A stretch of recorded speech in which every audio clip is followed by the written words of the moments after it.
हम लाते हैं top news, आपके फेवरेट टॉक शोज और अनलिमिटेड एंटरटेनमेंट सिर्फ YouTube पर। अगर आपने अभी तक हमारा चैनल सब्सक्राइब नहीं किया तो अभी सब्सक्राइब करें और बेल आइकॉन को क्लिक करके हमारी लेटेस्ट वीडियोस के बारे में अपडेट जानें। सब्सक्राइब कीजिए और हम आपको लिए चलेंगे आपकी फेवरेट वीडियो की तरफ।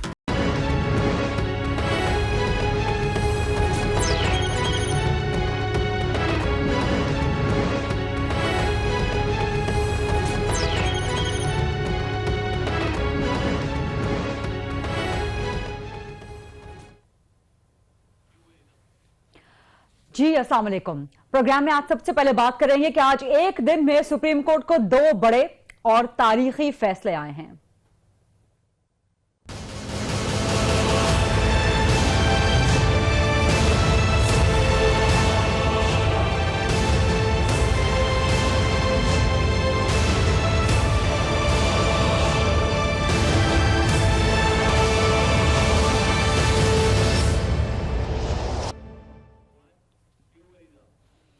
आज का दिन सियासी लिहाज से, पाकिस्तान की सियासत के लिहाज से बहुत तारीखी रहा है, क्योंकि आज 2 बड़े फैसले आए हैं सुप्रीम कोर्ट से। एक हुदैबिया का फैसला, जिसमें शरीफ फैमिली को एक तरह से बहुत बड़ा रिलीफ दे दिया गया। नैब की अपील सुप्रीम कोर्ट ने मुस्तरद कर दी। और दूसरा बड़ा फैसला इमरान खान और जहांगीर तरीन की नाअहली के हवाले से, जिसमें इमरान खान साहब तो साफ बच गए, वो नाअहल होने से साफ बच गए। सुप्रीम कोर्ट की तरफ से सादिक और अमीन करार पाए, जबकि जहांगीर खान तरीन साहब नाअहल हो गए। और जहांगीर खान तरीन साहब के ऊपर जो इल्जामात थे, उसमें से खास तौर पर ऑफशोर कंपनी के हवाले से उन्हें नाअहल किया गया। और आइन के उसी आर्टिकल, उसी शिक के तहत नाअहल किया गया जो आर्टिकल साबिक वज़ीर आज़म नवाज शरीफ पर लागू किया गया था, यानी 62(1)(f।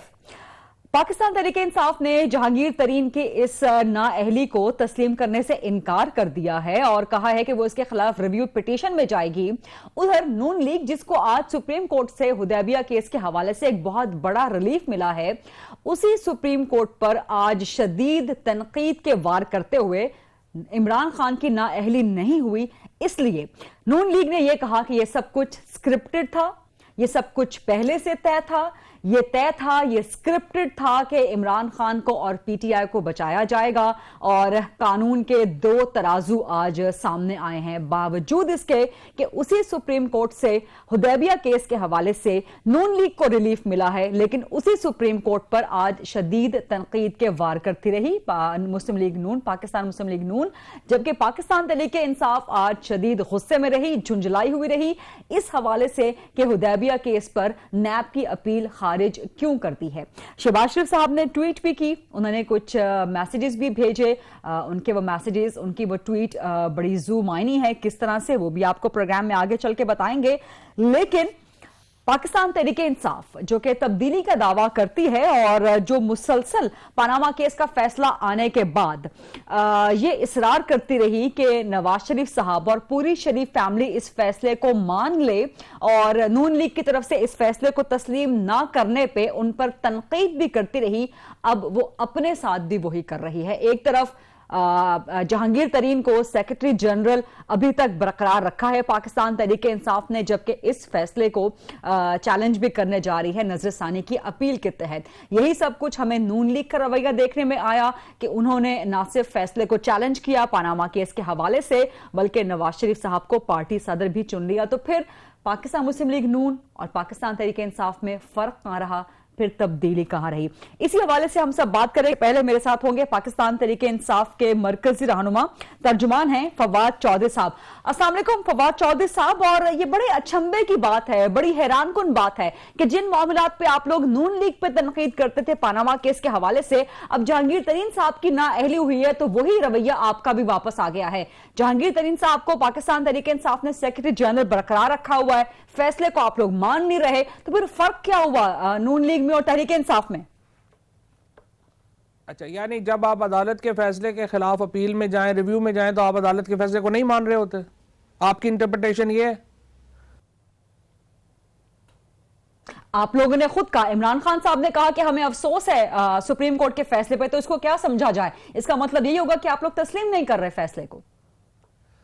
अच्छा, नहीं, मेरा ख्याल है फिर आपको अपने कानूनी इल्म को थोड़ा सा बढ़ाने की जरूरत है। जब आप एक फैसले को रिव्यू में जाते हैं या अपील में जाते हैं तो आप वो फैसला मान रहे होते हैं और फैसले को मान के आप आगे चल रहे होते हैं। नहीं, आप मेरे कानूनी इल्म के हवाले से बात ना कीजिए, मुझे कोई कानून का होने का दावा भी नहीं है। मैं आपसे एक सिंपल सवाल कर रही हूं। आप लोग जब अफसोस का इजहार कर रहे हैं और आप देख लें कि जिस तरह के बयानात पाकिस्तान तहरीक इंसाफ के रहनुमाओं के आ रहे हैं, फिर आप लोग नजरसानी में भी जाना चाह रहे हैं, तो आप लोगों के नजदीक रुकावट क्या है, आप लोगों के नजदीक गलती क्या है, गलत कहां पर हुआ है कि ये इस तरह का डिसीजन नहीं आना चाहिए था? मैं वो जानने की कोशिश कर रही हूं। फिर इमरान खान साहब ने भी कह दिया कि हमें अफसोस है कि जहांगीर तरीन नाअहल हुए हैं। जाहिर है, इसका मतलब यह है कि जो फैसला है हम उसको रिव्यू में जाएंगे। वो फैसले में हमारे ख्याल में उस फैसले में जो है वो जो कबातें हैं, जो सवालात हमारे जहन में हैं, वो उठाए जाएंगे और ये एक कानूनी तरीका है।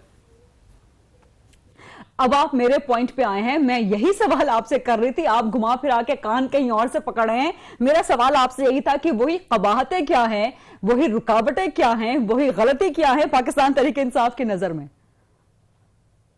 देख, सबसे पहली बात तो यह है कि जहांगीर तरीन साहब के ऊपर 4 अकाउंट्स के ऊपर जो है वो इल्जामात लगाए गए।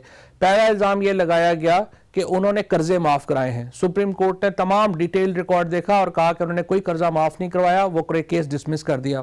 दूसरा काउंट जो है वो ये था कि उन्होंने इनसाइड ट्रेडिंग की, सुप्रीम कोर्ट ने वो काउंट भी डिसमिस कर दिया। तीसरा काउंट ये किया कि एग्रीकल्चर इनकम में उन्होंने टैक्स जो है उसके बारे में इश्यूज उठाए गए, उसको भी सुप्रीम कोर्ट ने डिसमिस कर दिया। जो चौथा काउंट है जिसमें यह कहा गया कि जहांगीर तरीन साहब की एक प्रॉपर्टी जो लंदन में है, जो उनके बच्चों के नाम के ऊपर डिक्लेयर्ड है, वो जहांगीर तरीन साहब को जो लोधरा से जब इलेक्शन लड़े हैं उसका उन अपने नॉमिनेशन पेपर्स में भी डिक्लेयर की जानी चाहिए थी। हमारा इस्तदलाल ये था कि ये डिस्क्रेशनरी ट्रस्ट बना था और डिस्क्रेशनरी ट्रस्ट का मतलब यह है कि जहांगीर तरीन साहब का उस प्रॉपर्टी से ताल्लुक नहीं था, उनके बच्चे उसके बेनिफिशियल ओनर थे, लिहाजा उनके बच्चों के अकाउंट्स में डिक्लेयर्ड है।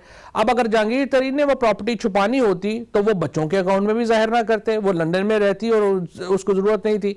लेकिन यहां पर सुप्रीम कोर्ट ने जो डेफिनेशन है डिस्क्रेशनरी ट्रस्ट की और हाउस ऑफ लॉर्ड्स की जो डेफिनेशन है, जो दुनिया की दूसरी जुरिसडिक्शंस की डेफिनेशन है, उससे एग्री नहीं किया और उन्होंने अपनी एक इंटरप्रिटेशन दी है और कहा है कि डिस्क्रेशनरी ट्रस्ट में जहांगीर तरीन साहब जो है ये प्रॉपर्टी उनकी है और उनको ये जो है वो जाहिर करना चाहिए था। अब ये एक लीगल और टेक्निकल इशू है जिसके ऊपर जाहिर है कि हम समझते हैं कि दोबारा सोच की जरूरत है, क्योंकि दुनिया की इंटरप्रिटेशन और है और हमने यहां पे इसकी इंटरप्रिटेशन और की है। लेकिन फवाद साहब, यहां पॉइंट भी उठता है कि अगर केस पाकिस्तान में सुना जा रहा है तो फिर कवानीन और तारीफें और टर्म्स एंड कंडीशंस वो बरतानिया की लागू होंगी, बरतानिया की कंसिडर की जाएंगी या पाकिस्तान की कंसिडर की जाएंगी? इसके हवाले से एक नुक्ता मैं भी वाजे कर दूं और आप पे, और आपकी वजाहत भी उस पे चाहूंगी कि जो पॉइंट नंबर ई है जहांगीर खान तरीन साहब के फैसले के हवाले से, आप कह रहे हैं कि डिस्क्रिशनरी ट्रस्ट की डेफिनेशन जो है वो हाउस ऑफ लॉर्ड्स में कुछ और है, वो पाकिस्तान में कुछ और है, जबकि जो कोर्ट किया है सुप्रीम कोर्ट ने वो बेनिफिशियरी होने को कोर्ट किया है, वो डिस्क्रिशनरी ट्रस्ट के हवाले से कोर्ट नहीं किया, क्योंकि सुप्रीम कोर्ट कहती है कि अपने तहरीरी स्टेटमेंट में जहांगीर खान तरीन साहब ने कहीं नहीं कहा था कि वो बेनिफिशियल ओनर हैं, जबकि जो ट्रस्ट डीड सामने आई उसमें वो डिस्क्रिशनरी लाइफ टाइम बेनिफिशियरी साबित हुए। तो जो मिस स्टेटमेंट करार दे रही है, जो कॉन्ट्रडिक्शन करार दे रही है सुप्रीम कोर्ट, वो बेनिफिशियल होने या ना होने को करार दे रही है, वो डिस्क्रिशनरी ट्रस्ट को करार नहीं दे रही। So that's a very fine difference, that's a very fine point. जी, मैंने आपको यही अर्ज किया, जो बेनिफिशियल ओनर जो है वो एक लीगल टर्म है, डिस्क्रिशनरी बेनिफिशियल ओनर भी एक लीगल टर्म है। डिस्क्रिशनरी बेनिफिशियल ओनर ये होता है कि जब मैंने एक ट्रस्ट कायम कर दिया अपने बच्चों के नाम, मिसाल के तौर के ऊपर मैं अपनी बेटी के नाम एक ट्रस्ट बनाता हूं और मैं ये कहता हूं कि 18 साल से पहले मेरी बेटी जो है इसमें से रुपए नहीं निकाल सकेगी, लेकिन एट द सेम टाइम जब मैं ये ट्रस्ट बना दूंगा तो जो पैसे मैं उस ट्रस्ट में डालूंगा वो पैसे मेरे भी नहीं रहते, वो मेरी बेटी के हो जाएंगे। अलबत्ता 18 साल के बाद अगर मेरी बेटी ये चाहे कि वो मुझे ये ट्रस्ट के पैसे वापस करना चाहे तो वो फिर अदालत में जाके वो पैसे मुझे वापस करेगी। सो जो इंटरप्रिटेशन है डिस्क्रिशनरी बेनिफिशियल इंटरेस्ट की और बेनिफिशियल ओनर की, उसमें डिस्क्रिशनरी बेनिफिशियल ओनर और बेनिफिशियल ओनर में वो ये था कि जो इंग्लिश लॉ है, इंग्लिश ट्रस्ट लॉ है, आपको मालूम है ये बरतानिया में ट्रस्ट बना था, पाकिस्तान में नहीं बना था, इसका भी एक रुपया डिक्लेयर्ड था, इसके ऊपर टैक्स पेड था, ये पाकिस्तान के बैंकों से पैसे लंदन ट्रांसफर किए गए थे, व्हाइट मनी था। पहले तो ये ज़हन में रखिए, कोई कतरी खत नहीं था या नवाज शरीफ साहब की तरह पैसे बाहर नहीं गए थे, वो पैसों से ट्रस्ट कायम किया गया। अब झगड़ा ये है या जिसके ऊपर इस्तदलाल मुख्तलिफ है वो ये है कि सुप्रीम कोर्ट कह रही है कि आप डिस्क्रिशनरी बेनिफिशियल ओनर भी जो है उसमें और बेनिफिशियल ओनर में कोई फर्क नहीं है, जबकि जो जहांगीर तरीन साहब के जो लॉयर्स हैं और जो पाकिस्तान के चंद मायानाज टैक्स लॉयर्स हैं उनका और बरतानिया के कावानीन का यह मानना है कि डिस्क्रिशनरी बेनिफिशियल ओनर मुख्तलिफ एक लीगल टर्म है बेनिफिशियल ओनर से, और यही जो नुक्ता है ये दोबारा सुप्रीम कोर्ट के सामने रखा जाएगा और इंशाल्लाह सुप्रीम कोर्ट इसको दोबारा देखेगी। लेकिन फवाद चौधरी साहब, आप लोग जब सुप्रीम कोर्ट में जाएंगे तो जाहिर है एक और बड़ा fine and very delicate point आप लोग जाहिर है अपने अपील में उठाएंगे, और वो एसेट का होगा कि जो एसेट की डेफिनेशन मुकर्रर हो गई थी नवाज शरीफ साहब के केस में, क्योंकि वहां पर भी 62(1)(f लागू हुआ था और जहांगीर खान तरीन के मामले में भी वही आर्टिकल 62(1)(f लागू हुआ है। तो अगर आप जहांगीर खान तरीन साहब के मामले को, एसेट के मामले को, क्योंकि सुप्रीम कोर्ट ने हाइट हाउस लंदन को जहांगीर तरीन साहब का एसेट करार दिया है, तो अगर आप ये एसेट इसको आप चैलेंज करेंगे, इसकी डेफिनेशन को चैलेंज करेंगे, तो आप नहीं समझते कि जो नवाज शरीफ साहब के हवाले से एसेट की डेफिनेशन वहां पर थी उसको भी आप एक तरह से चैलेंज कर रहे होंगे, उसके भी आप लोग अगेंस्ट जा रहे होंगे, फिर आपको वहां पर भी यही मौकिफ अपनाना चाहिए था? सही जी, पहली बात तो यह है कि नवाज शरीफ साहब की प्रॉपर्टीज तो कहीं डिक्लेयर्ड ही नहीं है। नवाज शरीफ साहब की प्रॉपर्टीज तो जब तक पैनामा पेपर्स नहीं आया वो कहते रहे कि हमारी प्रॉपर्टी ही नहीं है। वो तो ये कह रहे थे कि हमारी लंदन तो क्या पाकिस्तान में भी कोई प्रॉपर्टी नहीं है। अगर आपको याद हो, जो जहांगीर तरीन साहब का केस है उसमें ये प्रॉपर्टी के पैसे जिस तरीके से बाहर गए वो डिक्लेयर्ड है, टैक्स इसके ऊपर पेड है, बच्चों के रिटर्न्स में ये प्रॉपर्टी भी पाकिस्तान में डिक्लेयर्ड है। कहां डिक्लेयर्ड जो है वो सिर्फ झगड़ा, जिस तरह मैंने आपको पहले एक्सप्लेन किया, झगड़ा सिर्फ ये है कि क्या ये प्रॉपर्टी जहांगीर तरीन साहब की है या उनके बच्चों की है। बच्चों ने कहा है हमारी प्रॉपर्टी है, तरीन साहब कह रहे हैं बच्चों की प्रॉपर्टी है, लेकिन सुप्रीम कोर्ट कह रही है कि नहीं, पैसे चूंकि जहांगीर तरीन साहब ने भेजे थे तो बेनिफिशियल ओनर भी जहांगीर तरीन साहब हैं। जहांगीर तरीन साहब कह रहे हैं कि नहीं, मैं डिस्क्रिशनरी बेनिफिशियल ओनर हूं, और फिर बात वहीं पे आ जाएगी कि जो कानूनी तौर के ऊपर ये प्रॉपर्टी उनकी है या उनके बच्चों की है। नहीं फवाद साहब, यहां पर मैं एक नुक्ते की वजाहत कर दूं, आप शायद कहीं पे गलती कर रहे हैं, शायद समझने में या हमारे व्यूअर्स को समझाने में। जहांगीर खान तरीन ने भी कहीं अपने रिटन स्टेटमेंट में नहीं कहा कि वो डिस्क्रिशनरी बेनिफिशियल हैं, कहीं नहीं कहा, बल्कि सुप्रीम कोर्ट ने कोट किया है उनके इस रिटन स्टेटमेंट को उनके लॉयर्स के जरिए कि उन्होंने अपने रिटन स्टेटमेंट में कहीं नहीं कहा कि वो किसी भी हवाले से बेनिफिशियल हैं, जबकि ट्रस्ट डीड उनको डिस्क्रिशनरी बेनिफिशियल करार देती है। तो ये एक बहुत बड़ा तजाद था। बहरहाल मेरे पास चूंकि वक्त खत्म हो रहा है तो वन लास्ट क्वेश्चन, नजरिया तवाजुन की आपने बात की है कि एक को बचाने के लिए एक को फंसा दिया गया। नून लीग भी इसी तरह से अदालतों पे, सुप्रीम कोर्ट पे तनकीद कर रही है और करती रही है, तो आप नहीं समझते कि पीटीआई भी अब वही रवैया, जब उसके ऊपर एक तलवार चली है तो आप भी नून लीग वाला रवैया अपना रहे हैं और नजरिया तवाजुन इस्तेमाल हो गया है, इसे कह के आप लोग भी अदलिया पर हमलावर हो रहे हैं? मेरा नहीं ख्याल अदालतों के फैसलों के ऊपर कोई गुफ्तगू करने से अदालतें इतनी नाजुक हैं कि सारे का सारा मामला जो है वो गिर जाता है। एक दायरा है, उस दायरे से बाहर नहीं होना चाहिए, लेकिन उसके बाद अदालत के फैसलों पे कमेंट करना जरूरी है। और ये कहना कि अदालत के फैसले के ऊपर कहीं कोई कमेंट ना हो, ये तो वैसे ही जमहूरियत के भी खिलाफ होगा, बात भी नहीं होगी। हमने जो बात की है वो जो अदालत के कानून के दायरे के अंदर रह के की है, पाकिस्तान के आइन के दायरे के अंदर रह के की है, और किसी तरीके से भी इसमें अदालत की तौहीन का कोई अंसर शामिल नहीं है। ओके, बहुत बहुत शुक्रिया। फवाद चौधरी साहब तर्जुमान है पाकिस्तान तहरीक इंसाफ के, हमसे बात कर रहे थे। प्रोग्राम में एक छोटी सी ब्रेक शामिल करेंगे और ब्रेक के बाद वापस आएंगे तो फेडरल मिनिस्टर मरियम औरंगजेब साहिबा हमारे साथ होंगी इन्हीं मामलात के हवाले से। स्टे विद अस।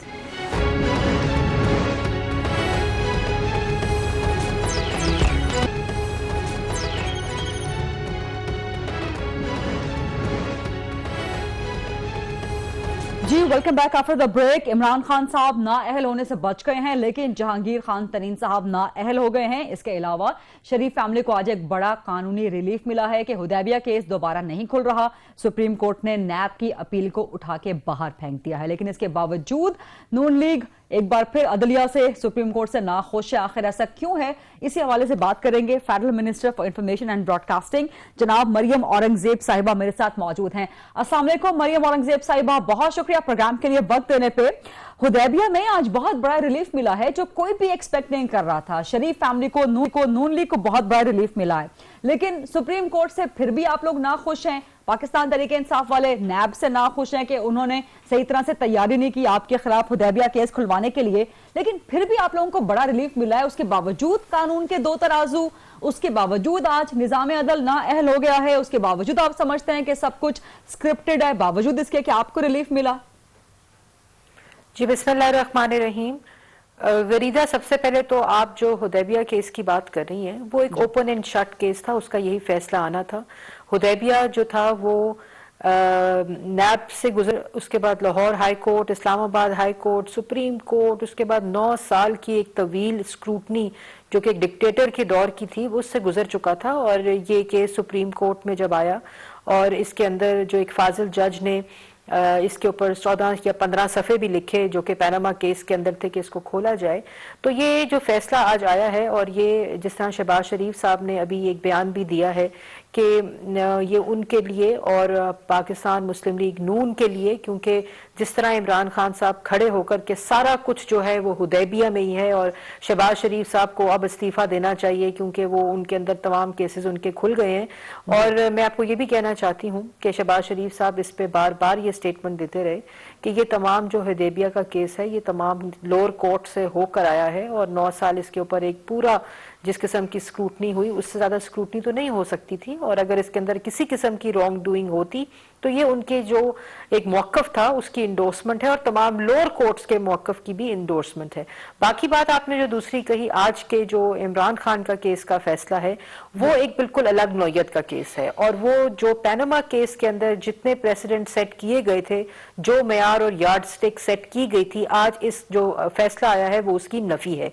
और जो फैसला है, एक तरफ आप एक मुंतखब वजीर आजम को जिसकी ना कोई ऑफशोर कंपनी, ना किसी किस्म का उनके जो पैनामा में नाम था, और एक मनी लॉन्ड्रिंग की पिटिशन लेकर पिटिशनर सुप्रीम कोर्ट में गया था, टैक्स चोरी, पाकिस्तान के लोगों का पैसा लूटा गया, और दूसरी तरफ एक ऐसा केस जिसमें जो इमरान खान साहब हैं वो खुद एतराफ करते हैं कि मैंने जुआ खेला, उसके बाद मेरी ऑफशोर कंपनी थी, क्योंकि मैंने एमनेस्टी में वो चोरी डिक्लेयर कर दी गई थी, मेरे पास इसकी कोई मनी ट्रेल नहीं है और बनी गाला के घर की भी मेरी कोई मनी ट्रेल नहीं है। कतरी खत के ऊपर तो इतनी ज्यादा तूफान खड़ा हुआ जो कि पूरा मोहम्मद नवाज शरीफ साहब के वालिद का एक बिजनेस वेंचर था। लेकिन एक तरफ आपने जो जमाइमा का लेटर था जिसके अंदर उन्होंने कहा कि मैंने फंडिंग दी, और राशिद खान साहब का जो इतराफी बयान था, उसके बाद इमरान खान साहब का इतराफी बयान था, उन तमाम चीजों को साइड पे रखते हुए ये कह देना कि इमरान खान साहब जो हैं वो उनको इन तमाम चीजों की डिक्लेरेशन की जरूरत नहीं थी क्योंकि वो उनका एसेट नहीं रहा। मेरे ख्याल में इसके ऊपर जो फैसला है उसके ऊपर मैंने खुद भी ये बात कही आज सुप्रीम कोर्ट के बाद कि एक ही कानून के 2 डिफरेंट यार्ड स्टिक्स और 2 डिफरेंट तराजू नहीं हो सकते। जो प्रेसिडेंट्स, हाँ ये जरूर है कि मोहम्मद नवाज शरीफ का जो मौकफ, लेकिन मरियम साहिबा मुझे सवाल करने की इजाजत दीजिएगा कि कानून ने आज के फैसले में नफी की है पैनामा केस की वर्डिक्ट इमरान खान जो साहब फाजिल को जजों और ने जहांगीर सुप्रीम तरीन कोर्ट में साहब वो को भी फैसला परखा दिया है। था। मरियम साहबा मुझे सवाल करने की इजाजत दीजिएगा कि कानून ने एक ही तराजू में तोला है, नवाज शरीफ साहब को भी, इमरान खान साहब को भी, जहांगीर तरीन साहब को भी। ऑफशोर कंपनी पे नवाज शरीफ साहब को नहीं निकाला गया, उनको एसेट की डेफिनेशन पे निकाला गया है, और वही एसेट की डेफिनेशन जहांगीर तरीन साहब के खिलाफ इस्तेमाल हुई है, और वो एसेट की डेफिनेशन सुप्रीम कोर्ट के मुताबिक इमरान खान पर लागू नहीं होती थी क्योंकि उन्होंने अपना लंदन फ्लैट जो है वो टैक्स एमनेस्टी स्कीम में डिक्लेयर कर दिया था। ऑफशोर कंपनी की बात नहीं की सुप्रीम कोर्ट ने। नहीं गरीदा, मैंने ये नहीं, इमरान खान साहब, नवाज शरीफ साहब को मिस डिक्लेरेशन ऑफ एसेट पे नहीं निकाला गया, एक अकामे पे निकाला गया, एक गैर वसूल शुदा तनख्वाह के ऊपर निकाला गया। वो उनका एसेट बनाई गई है, वो एसेट उनका ना है ना उन्होंने रिसीव किया है। प्लीज इसमें डिस्क्रिमिनेशन रखी जाए, डिफरेंशिएट किया जाए बिल्कुल कि ये वो अकामा है जिसकी जो बेटे की कहा जा रहा है कंपनी से तनख्वाह नहीं ली, लेकिन वो तनख्वाह ले सकते थे, एसेट बन जाएगा। एसेट की डेफिनेशन जो है वो अगर रिसीव हो तो एसेट बनता है, लेकिन अगर आप ब्लैक लॉ डिक्शनरी का सहारा लेकर एक एसेट की डेफिनेशन बनाएंगे सिर्फ सिर्फ मोहम्मद नवाज शरीफ को अकामे पे निकालने के लिए, तो ये दो किस्म के मेयार हैं और दो किस्म के तराजू हैं। जहांगीर तरीन के हवाले से पीटीआई भी एग्जैक्टली यही कॉन्ट्रडिक्शन प्रेजेंट कर रही है और एग्जैक्टली उनकी प्ली भी यही है कि एसेट बना दिया गया है हाइड हाउस जहांगीर तरीन का, जबकि वो उनका एसेट है नहीं। नहीं, बिल्कुल, अगर आप आज उनके तमाम की गुफ्तगू भी सुने, उनकी ये प्ली नहीं है। उनकी ये प्ली है कि इसके अंदर ये एक सियासी तौर पे लेके गया था सुप्रीम कोर्ट में केस, और तमाम चीजें डिक्लेयर्ड हैं। ये प्ली है उनकी आज के, और सुप्रीम कोर्ट का जो ऑर्डर है वो। लेकिन गरीदा, मैं एक बात जरूर कहूंगी, जिस तरह साद रफीक साहब ने भी बात की, जब ये सियासी केसेस को सुप्रीम कोर्ट में ले जाया जाएगा, यही मौकफ मोहम्मद नवाज शरीफ साहब का भी रहा है कि सियासी रहनुमा जिनको लोग वोट देते हैं उनको लाने और ले जाने का जो फैसला है वो पाकिस्तान की आवाम को करना चाहिए। लेकिन क्योंकि 1.5-2 साल जहांगीर तरीन साहब चोर चोर चोर की रट लगाई हुई थी, और अभी कुछ दिन पहले उन्होंने एक ट्वीट भी किया था कि चोरी और ऊपर से सीना जोरी नवाज शरीफ साहब के बारे में। अगर इंसान को खुद अपने अमाल का पता हो तो एक उंगली जब वो किसी के ऊपर उठाता है तो 3 उंगलियां उसके ऊपर उठ रही होती हैं। और आज जो फैसला आया है वो वही फैसला है जो जहांगीर तरीन दूसरों पर इल्जाम लगा रहे थे। वो तो असल जो मिस डिक्लेरेशन ऑफ एसेट थी वो तो उनकी थी। उनके कागजात में उन्होंने अपने एसेट्स को, जो उनके एसेट थे, मरियम साहिबा, जो उन्होंने अपने बावर्ची, अपने माली, अपने मोची और अपने लोगों पर लिए हुए थे, डिफरेंट लोगों के नामों के ऊपर, वो उनके ऊपर उनका फैसला आया है। ये बिल्कुल गलत, अगर वो प्ली ले रही है पीटीआई तो वो बिल्कुल गलत प्ली। अच्छा, coming back to the Hudaibiya case, आप चूंकि शहबाज शरीफ साहब की बातों को भी काफी कोट कर रही हैं, उन्होंने जो आज ट्वीट की है और जो उन्होंने मैसेजेस भी सेंड किए हैं वो बड़े ज़ुमायनी हैं। उन्होंने ये नहीं कहा कि शरीफ फैमिली स्टैंड्स विंडिकेटेड, उन्होंने कहा कि आई स्टैंड विंडिकेटेड, यानी कि मैं बरी होता हूं, मैं सही सच्चा साबित होता हूं, and my honour and my dignity stand vindicated. Sharif family का जिक्र नहीं कर रहे वो, हालांकि हुदैबिया केस में तो नवाज शरीफ साहब का नाम भी है, लेकिन उस हवाले से वो अपनी बात कर रहे हैं सिर्फ। शरीफ फैमिली जो है वो विंडिकेट, और शहबाज शरीफ साहब ने भी बिल्कुल यही बात कही है। शहबाज शरीफ साहब ने मैं का सिगा इस्तेमाल किया कि आई स्टैंड विंडिकेटेड। और ऑपोजिशन, अगर आप देखें पूरी ऑपोजिशन हुदैबिया केस में शहबाज शरीफ साहब को मलाइन करने की कोशिश कर रही थी, उन पे झूठे इल्जामात लगाने की कोशिश कर रही थी। इसलिए उन्होंने ये आज जो ट्वीट भी किया है वो भी यही मौकफ है कि इससे जितने इल्जामात उन पर और शरीफ फैमिली पर लगते हैं वो निगेट होते हैं, और इसके अंदर ना कोई हकीकत है, क्योंकि ये पूरा एक मरहला, लीगल मरहला हुदैबिया केस जो है वो कंप्लीट कर चुका है। चलें, आप इसकी वजाहत इस तरह से देखती हैं, लेकिन बज़ाहिर जो तासुर मिलता है जो कि बहुत स्ट्रांग है वो ये कि नवाज शरीफ साहब के हवाले से बात नहीं की शहबाज शरीफ साहब ने, उन्होंने सिर्फ अपनी ही बात की है। मेरे पास चूंकि देखें गरीब हुदैबिया केस में, जब भी हुदैबिया केस की सुप्रीम कोर्ट के अंदर भी बात हुई तो जो ऑपोजिशन थी, और मैं इसमें वजाहत की बात नहीं कर रही, उनका ट्वीट आया है और उन्होंने, क्योंकि उनके ऊपर इल्जामात लगते रहे हैं इसी हुदैबिया केस से कि अब जो है वो शहबाज शरीफ साहब भी फारिग होंगे, अब शहबाज शरीफ साहब के ऊपर तमाम चीजें सबूत के साथ पेश हो चुकी हैं, हुदैबिया केस खुल चुका है। अब अगर कोर्ट की प्रोसीडिंग के बाद ये तमाम एनालिसिस देखती रहे तो ये चीज वाजिया होती है। इसीलिए शहबाज शरीफ साहब ने ये ट्वीट किया है, क्योंकि जिस किस्म की उनके ऊपर इल्जामात हुदैबिया केस में लग रहे थे, लेकिन हुदैबिया केस में पूरी पाकिस्तान मुस्लिम लीग नून शरीफ जो खानदान है वो पूरा विंडिकेट होता है। लेकिन मैं एक बात ये जरूर कहूंगी कि ये जो बार बार इस किस्म की तज्जिए भी दिए जाते हैं और इस किस्म की बात भी की जाती है कि वो शहबाज शरीफ साहब अपनी बात कर रहे हैं, वो नवाज शरीफ साहब की बात नहीं कर रहे, इसको कॉन्टेक्स्ट में देखना चाहिए। ऐसी बिल्कुल बात नहीं होती, और ये इस तरह की जो तासुर देना भी मैं समझती हूँ कि वो गलत होता है, क्योंकि शहबाज शरीफ साहब ने एक अपना मौकफ दिया हुदैबिया केस के ऊपर जो आज फैसला आया है। लेकिन ये इस किस्म की बात कर देना कि जी उन्होंने नवाज शरीफ को ओन नहीं किया या शरीफ खानदान को ओन नहीं किया और वो सिर्फ अपनी बात कर रहे हैं, ये बिल्कुल गलत है। ठीक है, बहुत बहुत शुक्रिया फेडरल मिनिस्टर। बात करना चाहती हूँ जी, सिर्फ 1 मिनट लूंगी। मैं आज सुप्रीम कोर्ट के बाहर जो मैंने जी आपने जो वो हिंदू और यहूदी फंडिंग के हवाले से बात की थी तो पहले कर दी है। मैं जिस वक्त इमरान खान साहब की फॉरेन फंडिंग की बात कर रही थी तो मैंने गलत अल्फाज का चुनाव किया, मैं उसमें माजरत करती हूँ और इसकी निशानदेही जिन लोगों ने की उसके भी शुक्रिया अदा करती हूँ। मेरा मतलब जो था वो फॉरेन फंडिंग जो इमरान खान और पाकिस्तान तहरीके इंसाफ की जो कि गैर कानूनी और अनडिक्लेयर्ड है, मैं उसकी बात कर रही थी, और इसमें अगर किसी की भी दिल आजारी हुई है तो मैं माजरत हुआ हूँ। That's very excellent. That's very excellent, and I really appreciate that, Maryam Aurangzeb साहिबा. ये बहुत अच्छा है कि गलती का इदराक हुआ है. इस किस्म के अल्फाज किसी भी जानिब से इस्तेमाल नहीं होने चाहिए, लेकिन आपने बहुत अच्छा किया. डिस्क्रिमिनेशन नहीं था, मेरा मतलब ये था कि जो Pakistan Tehreek Insaf really foreign funding आती है जो इलेक्शन कमीशन को फॉरवर्ड की गई है, मेरा वो मतलब था जी. इट्स रियली अप्रिशिएबल, और आपकी वजाहत को अब सबको कबूल भी कर लेना चाहिए. बहुत बहुत शुक्रिया फेडरल मिनिस्टर साहिबा प्रोग्राम में वक्त देने के लिए. एक छोटी सी ब्रेक लेंगे और ब्रेक के बाद जब वापस आएंगे तो लीगल एस्पेक्ट के हवाले से बात करेंगे कि क्या जहांगीर तरीन केस में नजर सानी पर जाना चाहिए कि नहीं, और क्या हुदैबिया केस में नैब को नजर सानी पर जाना चाहिए कि नहीं. स्टे विद अस.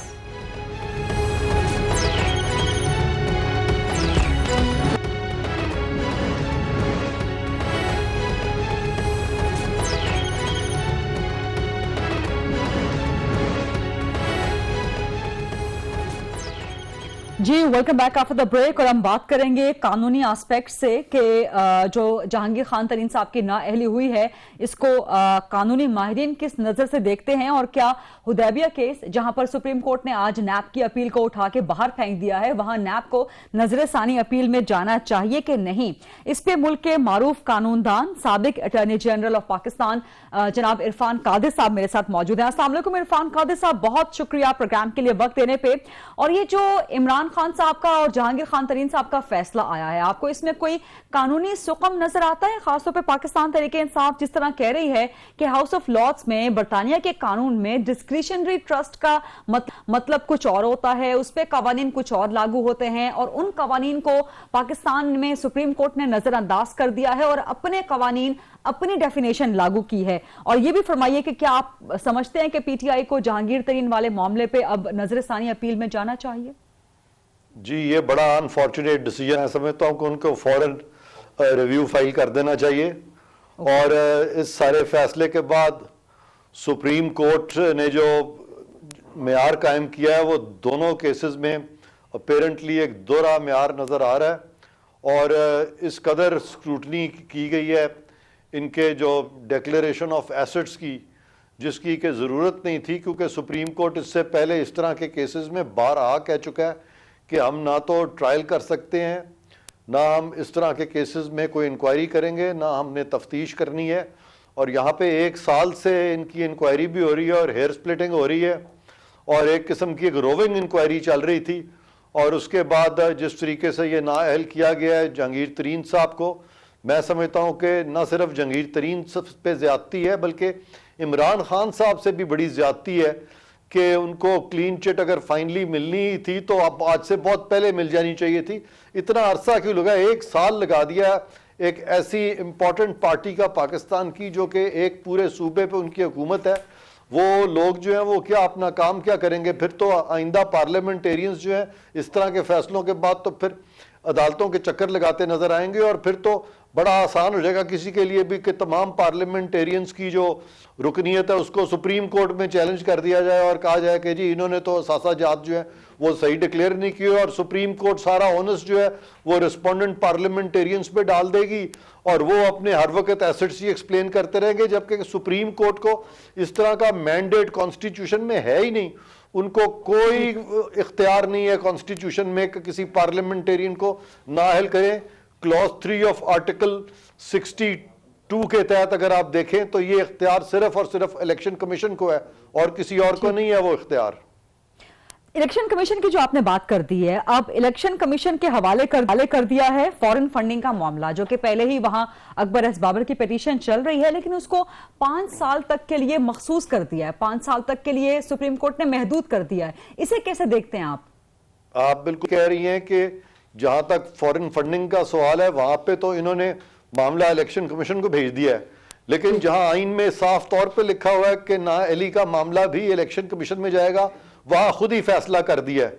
तो ये दोनों जो फैसले हैं इनमें बड़ा ज़बरदस्त तजाद है कि जहां दिल करता है वहां कहते हैं कि ये मुख्तलिफ इदारे जो हैं वो देखेंगे, जहां सुप्रीम कोर्ट चाहती है वहां खुद फैसले शुरू कर देती है. तो ये जो हमारी जो जूरिस्प्रूडेंस है पाकिस्तान की, उसके अब कोई डबल स्टैंडर्ड्स नहीं है, बल्कि उसके अब बहुत सारे मेयार हो गए हैं और एक क्योटिक सूरत हाल पैदा हो गई है जुडिशल प्रेसिडेंट्स में. और ये सुप्रीम कोर्ट को मैं बारहा कह चुका हूं कि इस तरह के जो क्योटिक जुडिशल प्रेसिडेंट्स हैं, इसकी दुरुस्तगी की जाए, वरना आने वाले दिनों में ये पार्लियामेंट के साथ अदालतों का क्लैश होगा और उसमें फिर मैं समझता हूं कि नुकसान जो है वो अदलिया का हो सकता है। क्या आप समझते हैं, क्योंकि पाकिस्तान तहरीक इंसाफ कह रही है कि एक नजरिया तवाजुन इजाद कर लिया गया है, तवाजुन करने के लिए एक बच गया, एक फंस गया, वहां से नवाज शरीफ साहब फंस गए, शहबाज शरीफ को बचा लिया गया, यहां पर भी इस तरह का एक रूल अप्लाई किया गया। तो आप समझते हैं कि कोई नजरिया तवाजुन नया इजाद हो गया है पाकिस्तान में अदालती प्रोसेस में, जबकि अपने इस जहांगीर खान तरीन वाले फैसले में सुप्रीम कोर्ट लिखती है कि ये कोई काउंटर ब्लास्ट नहीं है और ये कोई प्रॉक्सी पिटीशन नहीं है जहांगीर तरीन के खिलाफ। जी, आपका बड़ा अच्छा सवाल है। यहाँ पे मैं इसको नजरिया तवाज़न नहीं कहूँगा, बल्कि नजरिया मसलहत कहूँगा। और मैं ये कहूँगा कि यहाँ पे एक ऐसा नजरिया जो है उसकी तरफ पाकिस्तान को ले जाया जा रहा है जहाँ पे के इदारे जो है बशमूल सुप्रीम कोर्ट के अपना तवाज़न सब खो रहे हैं। हर कोई एक दूसरे की डोमेन के अंदर जा रहा है और अपनी जो हदूद व क़यूद है उसकी पासदारी नहीं कर सक रहा। और एग्जीक्यूटिव भी कल को अगर चढ़ दौड़े अदलिया पे तो फिर अदलिया को कैसा लगेगा। अच्छा इरफान साहब, मेरे पास चूंकि वक्त खत्म हो रहा है तो एक सवाल मैं आपसे हुदैबिया केस के हवाले से भी करना चाह रही हूँ। नैब की अपील उठा के बाहर फेंक दी है सुप्रीम कोर्ट ने, तो अब नैब को इस पे नजरसानी की अपील पे जाना चाहिए दोबारा से? देखें, इसमें नैब को कोई जरूरत नहीं है किसी तरह की नजरसानी की अपील की, क्योंकि ये तो सुप्रीम कोर्ट का अपना कहना था ना कि ये अपील फाइल होनी चाहिए। ये इससे पहले तो हाई कोर्ट ने ये मामला खत्म किया था, सुप्रीम कोर्ट के सामने सारा मामला था। अदालतों ने इस मामले को डिले किया, अदालतों ने इस मामले को खत्म किया, फिर अदालतों ने कहा अपील फाइल करे, फिर अदालतों ने सुप्रीम कोर्ट ने अपील डिसमिस कर दी। इसमें नैब का क्या कसूर है? ओके, ठीक है, बहुत बहुत शुक्रिया। साबिक अटॉर्नी जनरल साहब मारूफ कानूनदान हैं इरफान कादिर साहब अपना कानूनी तबसरा दे रहे थे कि पाकिस्तान तहरीक इंसाफ को रिव्यू पिटीशन में जरूर जाना चाहिए, जबकि हुदैबिया केस में नैब को रिव्यू पिटीशन में नहीं जाना चाहिए। यह था जी फॉर गरीदा का प्रोग्राम, लेकिन हमारी स्पेशल ट्रांसमिशन आज के बड़े तारीखी दिन के हवाले से कंटिन्यू करेगी आफ्टर आज न्यूज की headlines at 11 o'clock। So stay with us.